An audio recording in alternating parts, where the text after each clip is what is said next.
Trabalho: estudo da influência do teor de carboneto de titânio em um compósito metal duro aço rápido para o desenvolvimento de um FGM.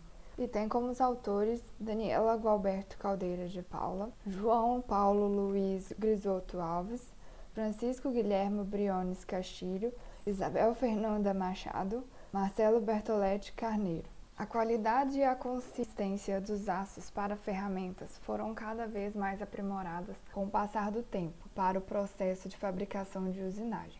No entanto, mesmo as melhores ferramentas em aço não foram suficientes para atender à demanda. O incentivo à redução de custos tornou-se mais intenso, acelerando e automatizando o processo de corte. A necessidade de materiais com propriedades específicas aumenta a cada dia, sendo necessário também ferramentas que tornem o processo viável. Dois grupos importantes de materiais de ferramenta de usinagem são o metal duro e o aço rápido. O metal duro é caracterizado por partículas finas de carboneto de tungstênio, que são duras e consequentemente resistentes ao desgaste, porém frágeis e suscetíveis a trincas de origem térmica. A tenacidade à fratura é obtida através da adição de cobalto, em menor quantidade, que é o ligante metálico dúctil. O aço rápido é uma liga complexa de ferro-carbono que envolve cromo, vanádio, molibdênio, cobalto e tungstênio. Caracteriza-se por elevada tenacidade, maior do que a do metal duro, o que o torna um material de ferramenta extensivamente utilizado na fabricação de brocas, fresas, brochas, entre outros. Segundo Machado e autores 2015, o material de ferramenta de corte ideal deveria ter a dureza do diamante natural, a tenacidade do aço rápido e a inércia química da alumina. Entretanto, infelizmente, ainda não foi inventado um material de ferramenta que acumulasse simultaneamente todas essas propriedades, o que nos leva ao conceito de FGM.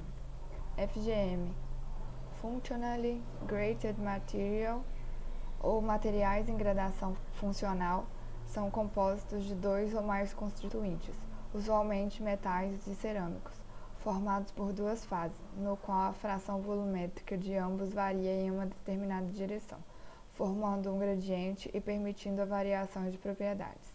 Isso significa que FGMs podem ser classificados em uma categoria distinta dos compósitos homogêneos. Os perfis de transição devem ser pré-projetados e introduzidos intencionalmente para alcançar a função desejada, sendo produzidos através da metalurgia do pó e tendo como principal característica a sinterização por corrente elétrica pulsada, também conhecida por Spark Plasma Sintering, SPS. Segundo Bracht e autores 2017, no desenvolvimento de um FGM composto por metal duro e aço rápido, foi observada a formação de fase singular de ferro na microestrutura, causada provavelmente por fenômenos de transporte de massa durante a sinterização e influenciado pelo teor de carbono no compósito. Assim, o objetivo desse trabalho é continuar o desenvolvimento prévio de um FGM através do processo de metalurgia do pó, considerando uma determinada camada, com as características do metal duro e do aço rápido. Avaliar a influência do teor de carboneto de titânio sobre as propriedades mecânicas, bem como analisar a microestrutura, quanto à ocorrência de segregações, a densidade relativa das amostras geradas e as características do processamento pela técnica de sinterização por corrente elétrica pulsada. Os materiais utilizados são os pós de metal duro, carboneto de titânio e aço rápido. O procedimento de mistura de pós foi desenvolvido de modo que as amostras de metal duro e ácido rápido tivessem adição nas frações de volume de 5, 15, 25 e 35% de carboneto de titânio.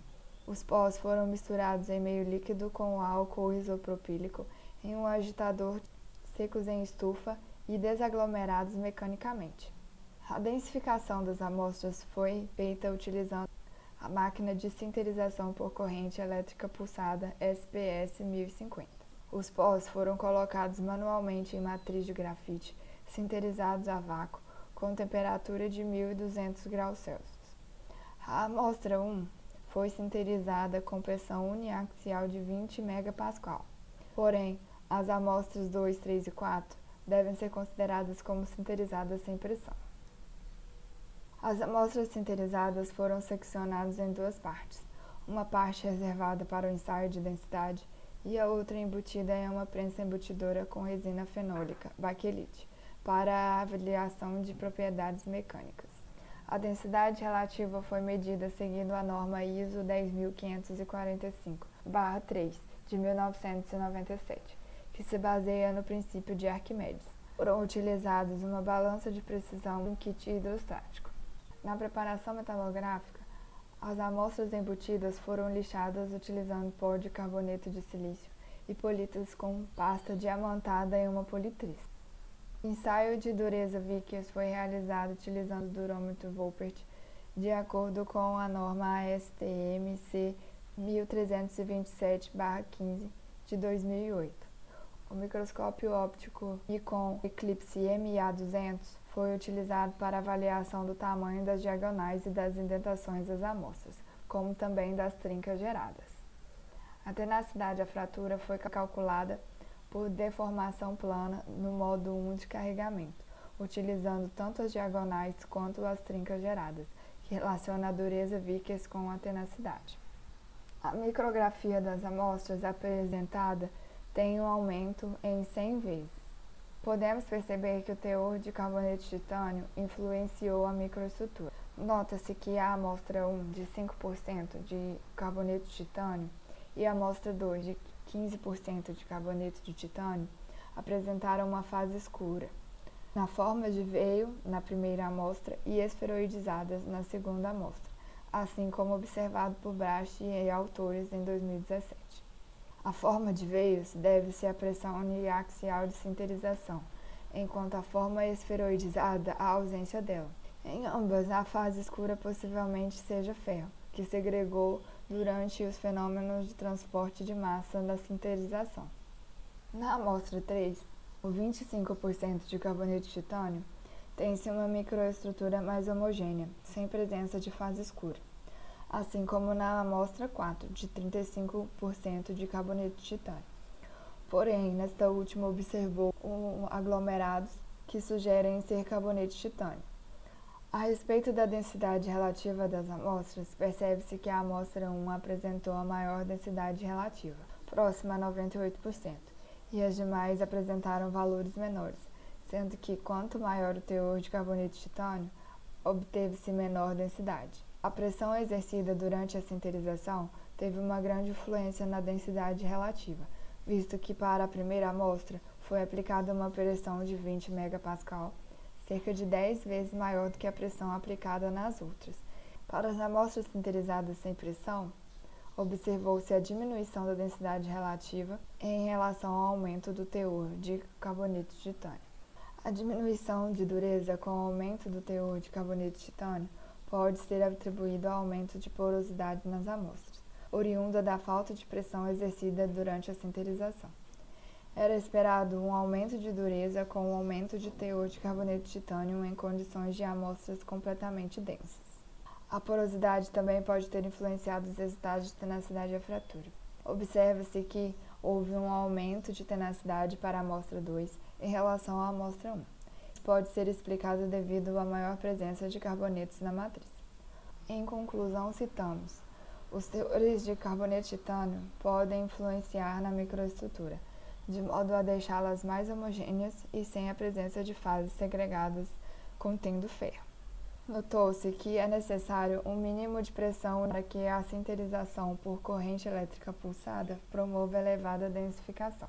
A pressão uniaxial influencia positivamente na densidade relativa e, consequentemente, nas propriedades mecânicas. Observou-se também que a grande concentração de poros nas amostras 3 e 4 prejudicou a avaliação das propriedades mecânicas de dureza e tenacidade à fratura.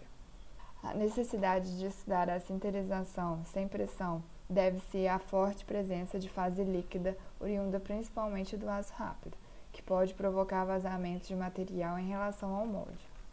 De todo modo, os resultados contribuem para avançar com o desenvolvimento e aplicações de um FGM com propriedades que não podem ser conseguidas com materiais homogêneos.